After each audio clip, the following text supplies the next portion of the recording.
Okay, Tony told me you will provide the option on business or social entrepreneurship versus CSR. And I think the first thing that we have to think about is, why do people go into business? And people will argue that, well, the business of business is business, right? And I think well, I never met him, but if you Google him, he has all these theories about business. Some are still applicable today, but some are facing some challenges. Because when we talk about just doing business for business, or in Filipino, if Thomas will forgive me for some Filipino statements, people will often say when you have a new business, kikita ba yan? Malakas ba kita dyan?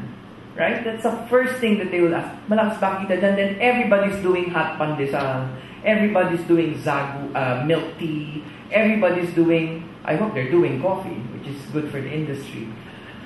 But people have this bandwagon thing once they hear that it's profitable. But for CSR, since Thomas has already explained to you about companies doing business responsibly, one example, of course, is like Globe. Well, I found this in my photo archives because Globe is a company. Well, I'm a Globe user and I'm a smart user. You know, these days, you have to use both. Depends where you are. And you can include Sun in the... Globe is a company, part of the Ayala Group, that so believes in CSR. And I know that the Smart Group is also here. So, Rochelle. But both of them, it starts from the top. Jaime Zobel, I know, sends his executives to Harvard continuing education for CSR. So they will eat it, live it, and breathe it. And the same with Mr. Manny Pangilinan. Mr. Manny Pangilinan, of course, is still with the PBSP. And I know that he will not waste all his profits, both in business and in name, if he just did something irresponsibly. So it must start from the top. Doing well, then doing good. But people say, and you've heard the term this morning, what is social enterprise? When I left the coffee company, I felt I need to continue the social development I was involved in. And coffee is a once-a-year harvest. After the harvest, the farmers don't do anything else. The wives would make baskets, the men would plant papaya or banana. But what do they do with all that?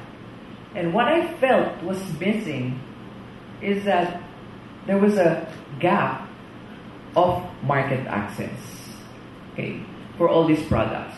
Of course, CSR will tell you about people, planet, and profit, social, environmental, and financial profits.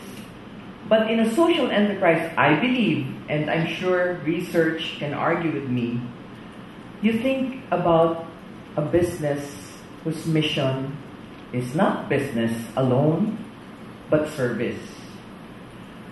So we founded a company, a startup, where we serve, we earn, and we live. So when you think of a business, you look for your mission, and it's not about money. And the first thing you do is you find your purpose, you find the business idea, but you have to make profit.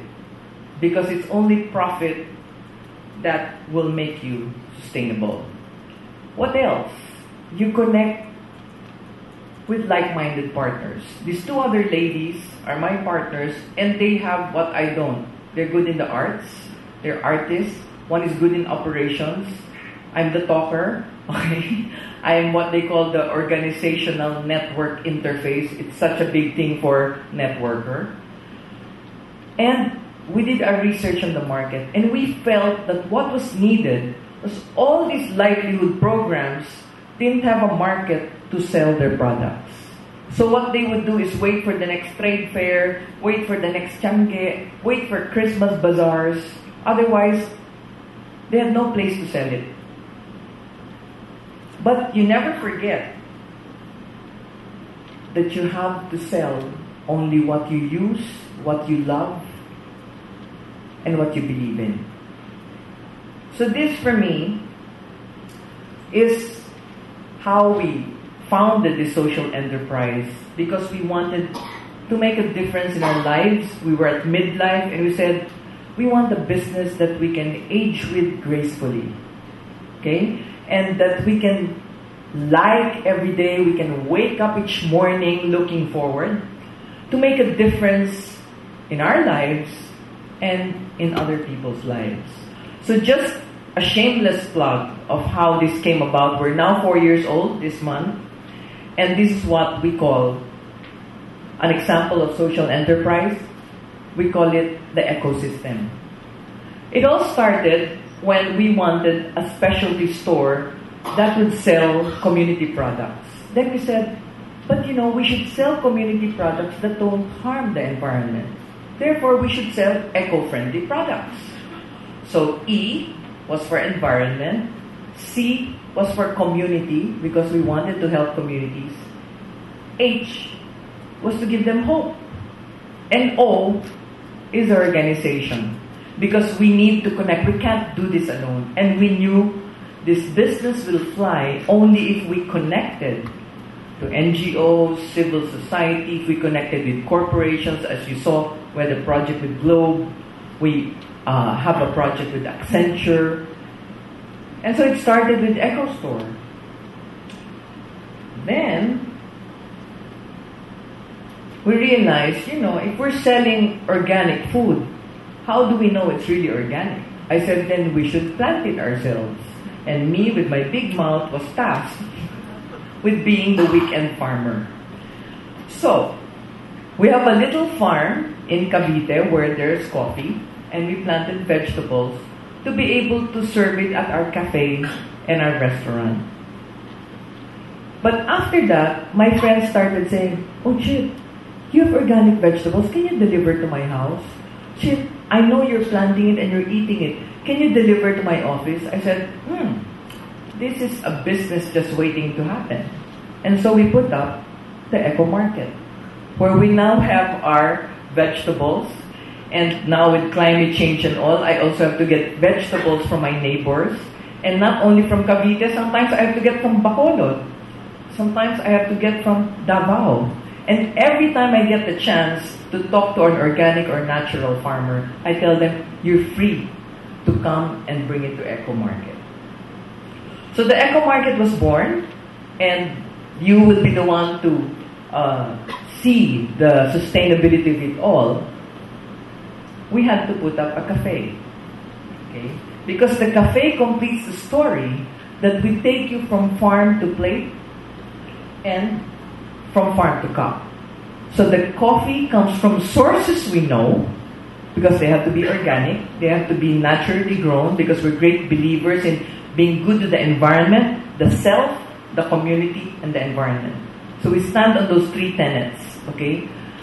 Protecting ourselves while serving and protecting our community, and the community protects and serves the planet. So, that completes the story, because we know that social entrepreneurship is the way the world will live. And you help others while you help yourself. You help yourself, you help others, and I think that has been defined as sustainability. We help ourselves so that our children's children will have a better world. So that's sustainability. And from my sharing this morning, I think that we can answer a lot of your questions later on how a crazy idea like Eco Store became the Eco Market, became the Eco Farms. We even have Eco Yoga, and now has become the ecosystem. On that note, thank you very much and good morning.